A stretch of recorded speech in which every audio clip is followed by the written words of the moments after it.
Hello, all. Welcome to the presentation. Today's subject is excitement of operating ham radio. My name is Kiran Padiyar. My call sign Victor Uniform 2 X-ray Echo. Little bit about myself. I was a DIY enthusiast from my high school days. Onwards, I became hooked to scientific aspect and electronics.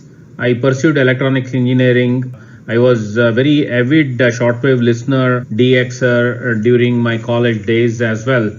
I went on to give my ham radio exam in Mangalore in 95 and got my ticket in 97. I had my first shack in Mumbai in 2000. I operated from Mumbai very actively from 2000 to 2003. And then had to relocate to US on a morning QTH assignment.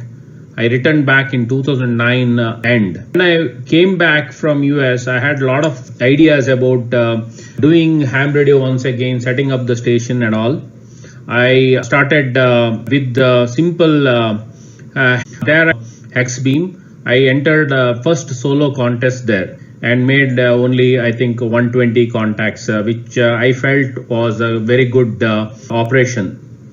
Later, I moved to Bangalore again for morning QTH, and in 2011, I started setting up the station once again in Bangalore. This time, I got hooked to DXing and contesting aspects of ham radio. Till 2017, I was very active on some constraints and obstruction of buildings. I had to go for portable operation. This slide summarizes evolution in the hobby, starting from my. Most of the people in the hobby start talking to each other via local repeaters or handhelds or some simple HF station with the 40 meter, and they talk to the same people, forgetting about the spirit of the hobby, right? Just considering one aspect of it rather than the full spectrum areas. If it was just for the communication utility perspective, which is questionable nowadays by the youngsters, youngsters will ask you this question: if there is a smartphone in my hand, I can do communication with Australia, New Zealand, anywhere, Antarctica or whoever I want. I can communicate with a cell phone or a satellite phone, which is commercially supported. What is the excitement which you have? It could have been just that. Instead of the youngsters ask this question, and we are into the whirlpool of those questions today. We are losing out on the excitement part. We have to remind once again that phone, internet, TV, all these are not hobbies. Ham radio is a hobby, and hobbies are exciting. Excitement is also in the DNA of this hobby. It is not somewhere out that somebody has to excite us. We got excited, we joined. Question is, are you ready to live and enjoy this hobby? It is very simple. Getting on the air, using the privileges given to us with a simple setup. That's all is required to get excited once again. Numerous other ways and modes which have come during last few years. We don't have to compromise family time. It's still considered as a hobby. Let us not forget about what metal we are built on. Let's now talk about type of operations a ham radio hobbyist can. First, I would say that emergency comms, when the time is critical, calamity is hit, that is the important thing, that is in the limelight. Next is field days, the preparedness and about education. I'll go over all this in detail later. De-expedition, activating rare entity, going to the rare island or a country, putting up stations there, making a huge number of contacts with other stations, other countries across the world. Contests, competitive sport, part of this excitement where technology and operating skill is very must for winning the game. It is a game of making QSOs. And of course, the leisure time at home QTH, doing home brews, doing improvements, doing DX, chasing, finding new countries, attending contests and all that. Emergency communication, it is mostly when the calamity strikes, first 72 hours, that is 3 days, are very critical. When the major communications have broken down, government agencies are still working out the logistics. Every hour goes by is most critical, and local hams, local groups can activate within few hours and put up their emergency stations to connect and to mobilize the agencies when required, right? This type of communications mostly depend on club field day, club group organized ones, or it can be a couple of friends going together to a hilltop or to a remote islands and all that. Here we can try a lot of things for lightweight operation. Next comes de-expedition, rare country and island activation, like VU7 Tango and VU4KV, which I was part in 2014 and 17 respectively. It is a slightly serious part of activation in terms of making number of QSOs. It is not about emergency or field preparation. It is more of activating entity and making as many contacts as possible, giving out those chances to the remote ham radio operators to work that country. It requires a lot of planning, coordination from months together, sometimes years together, a lot of time and money consuming activity. It is kind of a multi-station operation and requires a lot of technical know-how as well as a team gelling and coming together as well. So here the operation skills, technical skills, logistics and many other skills have to come together.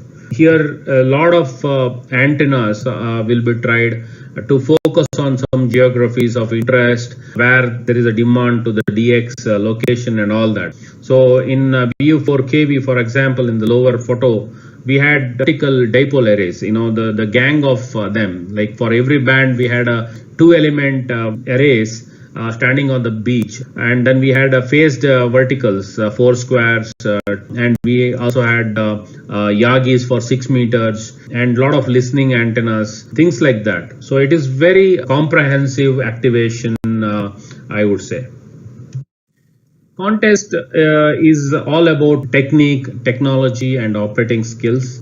This is my photo from my QTH where I operated 2016 or 17 one of the contest using spider beam and homebrewed amplifier.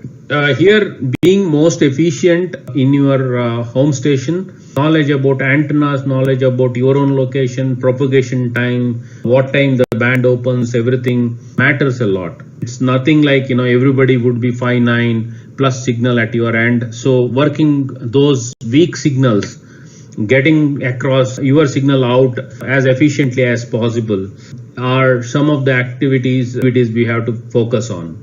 And then even QRP level. I have worked till 50 watt level because most of my early years were 50 watt restricted. So till 2015, I operated only 50 watt and I made numerous contacts. I think one of my personal best till now is on CW, about 1,000 contacts in 48-hour contest using less than 50 watts. QRP also is one of the challenging areas where people can get on and make a lot of contacts during the contest. I would say that they are not a 5.9 QRM crowd. Contest takes year-long preparation to come to that stage. It is a kind of a continuous improvement and evolution. The contesters, I would say that work round the year to get on to that date, and when they get into the contest, it's really a contest.